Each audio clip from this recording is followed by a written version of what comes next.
nga premtim elektoral në kantier të përmbytur, çfarë po ndodh me aeroportin e Vlorës?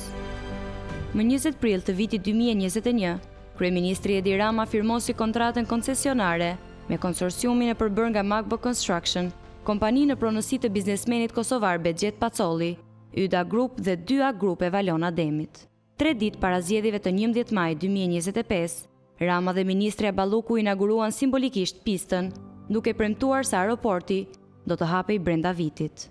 Por, nga një vëzhgim i realizuar nga Shtek më datë 1 shkurt 2026, realiteti rezulton të jetë krejt tjetër.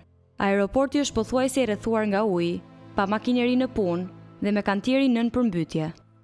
Investimi strategjik i ngjan më shumë një projekti të braktisur, ndërsa përplasja mes ortakëve ka shpërthyer në dyert e gjykatave.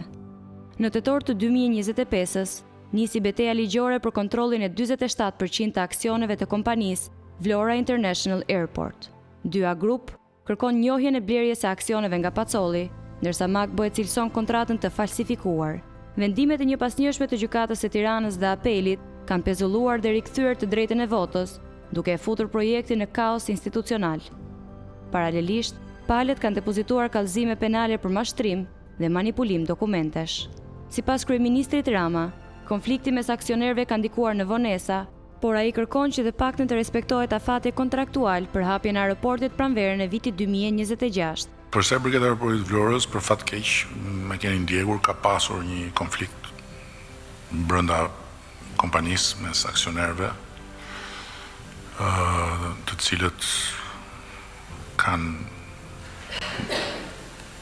arsye dhe dinamikat e tyre, por puna ka vazhduar dhe ne dëshirojmë shumë që të respektohet kontrata.